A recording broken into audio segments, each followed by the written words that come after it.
আপনি সেই সংবিধানে যাবেন কেন? মানে সেই ফেব্রুয়ারি মাসে নির্বাচনটা করবেন কিভাবে? নিয়োগ দিল অন্তর্বর্তীকালীন সরকার, যেই সরকার সংবিধানে নাই, আর আপনি যাইতে চাচ্ছেন সেই সংবিধানে। ভালো কথা, যান। সেই সংবিধান মোতাবেক যেই সরকার গঠন হওয়ার পর 7ই নভেম্বর 2024-এর মধ্যে নির্বাচন হয়ে যাওয়ার কথা ছিল, সেটা তো আপনি তো করার কেউ ছিলেনই না। আপনি 21শে নভেম্বর 2024-এ নিয়োগ পেয়েছেন। আপনার এখন উপায় কি? আপনার উপায় স্বাধীন প্রতিষ্ঠান হিসাবে হয় আবার সব রাজনৈতিক দলের সাথে বসে আপনি দিন তারিখ ফোন করবেন ঐক্যমত্যের ভিত্তিতে। আর যদি সেটা না করেন, তাহলে আপনাকে যেতে হবে আদালতে। কারণ আপনি যখন বেকায়দায় পড়বেন, আদালতই আপনার একমাত্র রাস্তা। সুতরাং আপনি এখন আদালতে যেতে পারেন যে আমি তো এই বেকায়দাটায় আছি। কারণ আপনার প্রতিষ্ঠান স্বাধীন, আপনাকে কেউ ডিকটেট করবে না।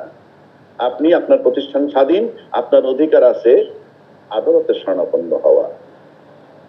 অন্যথায় আপনি যদি আপনার বলা ভায়োলেশন, সংবিধানের ভায়োলেশন করেন, আপনাকে সে অধিকার দেওয়া হয় নাই। ভায়োলেশন অফ কনস্টিটিউশনাল রাইট আপনার নাই।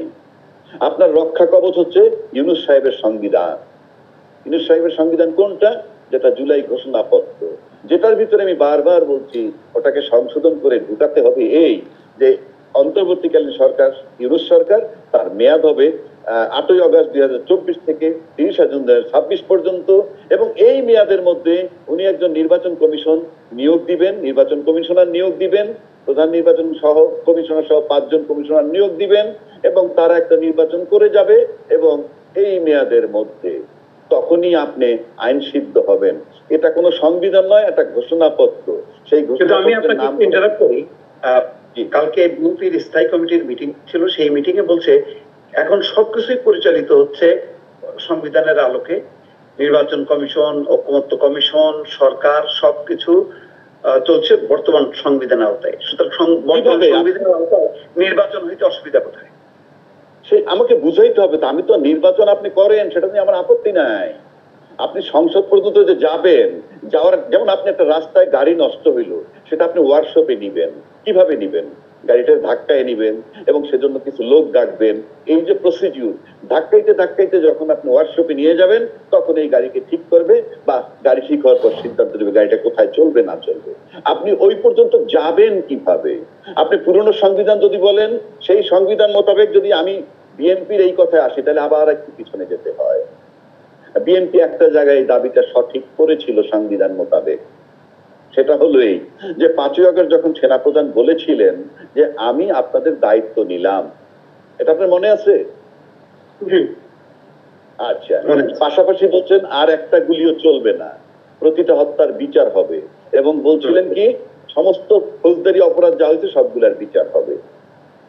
এবং এই যে আমি দায়িত্ব নিলাম, মানে কি উনি সরকার, দায়িত্ব কে নেয়? সরকার। এবং ইউনূস সাহেব ওত নেওয়ার পূর্ব পর্যন্ত এই দায়িত্বে উনি ছিলেন, এবং সে কারণেই হয়তো বিএনপি তরফ থেকে 7ই আগস্ট পল্টনে বক্তৃতা দিয়ে জনসভা করে বলেছিলেন আমরা 3 মাসের মধ্যে নির্বাচন চাই। That was justified. ওই সময় এটা জাস্টিফাইড। কিন্তু তারপর তো চলে আসলো অন্তর্বর্তীকালীন সরকার। আপনি জিনিসটা বোঝার চেষ্টা করেন। কাজে জুলাই সনদের ভিতরে এই সরকারের ধারাবাহিকতাটা ঢুকাতে হবে, এবং এই জুলাই ঘোষণাপত্রের ভিত্তিতে নির্বাচন হতে পারে। ওই সংবিধানে তো আপনি নাই। ওই সংবিধান মোতাবেক তো বারবার বলছি সংসদ ভেঙে যাওয়ার পরবর্তী 3 মাসের মধ্যে, নাকি ওখানে আরো কোনো ডেট আছে, আরো কোনো সময়সীমা আছে নাকি? সংসদ ভেঙে যাওয়ার 3 মাসের মধ্যেই দিতে হবে। আপনি ওই সংবিধানে নাই। আপনি বললে তো দুর্যোগ, জলোচ্ছ্বাস, এই সমস্ত সেটা কি হইছে? সেটা হইছে বলেন? নাই। এবং সেটা হলেও তো একটা আইনি ফ্রেমে নিতে হবে, একটা কাগজে লিখতে হবে, লিখে এই কারণটা দেখাইতে হবে, এবং এই অজুহাত দিয়ে আপনি সংসদে ঢুকবেন। সংসদে ঢোকার পর আপনি কি করবেন না করবেন সেটা সেকেন্ডারি। এখন নির্বাচন কমিশন এর কোনো অধিকার নাই ওর বাইরে যাওয়ার। এখন তার অপশন হইলো উনি নিজেই কোর্টে যেতে পারেন, নয়তো যেটা হবে সেটা আমি আপনাকে বলছি। আপনার কাছে ইতিমধ্যে 2টো উদাহরণ আমাদের সামনে আছে। নুরুল হুদা সাহেব চিফ ইলেকশন কমিশনার ছিলেন, উনি কি করেছেন না করেছেন আমরা জানি, এবং তার পরিণতিটাও কিন্তু আমরা দেখছি।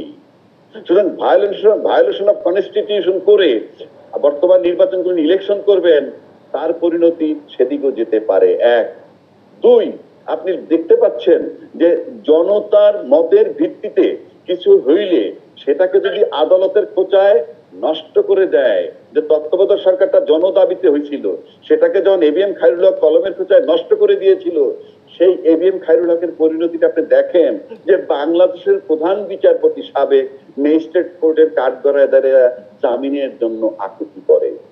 এগুলোকে মাথায় রাখতে হবে। বাংলাদেশ এবং বাংলাদেশের জনগণ সেই জায়গায় কিন্তু নাই, আমি আপনাকে বলছি। সুতরাং ধৈর্য ধরে, অবশ্যই নির্বাচন চাই, কিন্তু আপনি যাওয়ার জন্য একটা কাগজ লাগবে, যেই কাগজের ভিতরে কথাগুলো লিখতে হবে, নয়তো আনসারেবল হবে, কোনো সন্দেহ নাই। এটা হলো আমার আজকের ওপিনিয়ন আপনার এই ব্যাপারে। আমি আরেকটা বিষয়ে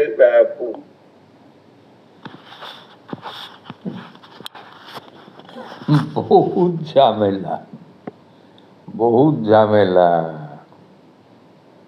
আগের হিসাবে চলছে না, বুঝলেন, আগের হিসাবে চলছে না। আর যদি ইলেকশন হয়, সেটা একটা গোজাই মিল দিয়ে যদি ইলেকশন হয়, তার পরিণতিও খারাপ,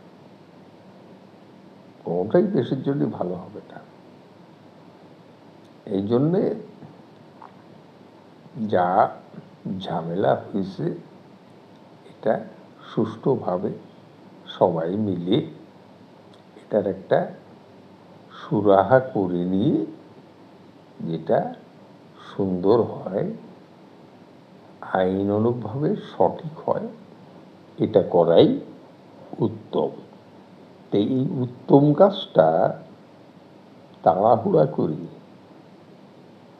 ইলেকশনটা দিয়ে গদিটা দখল করার যে মানে একটা অপচেষ্টা,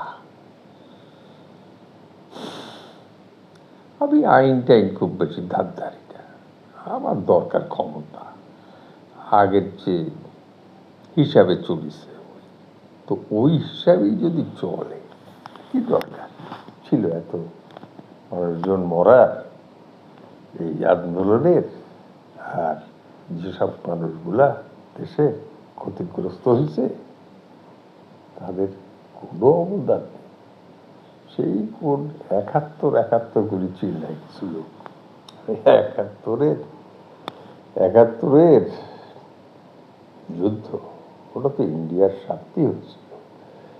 ইন্ডিয়ার স্বার্থ এত এই 52-53 বছর ধরে স্বার্থ পূরণ করে গেছে বাংলাদেশের জনগণ। আর যারা ওই ইন্ডিয়ার দাসত্ব করার জন্য ওই চেয়ারে বসছে, জমিদারি বলাইছে, ইন্ডিয়া হলো ইস্ট ইন্ডিয়া কোম্পানি, আর যারা বসছেন ওরা হলেন ইস্ট ইন্ডিয়া কোম্পানির তৈরি করা জমিদার। বুদ্ধি খাটো মানুষ, বুদ্ধি কম, বৃদ্ধি বুদ্ধিও কম, তাই ওই বসে বসে শুনি আর এই বোঝার চেষ্টা করি,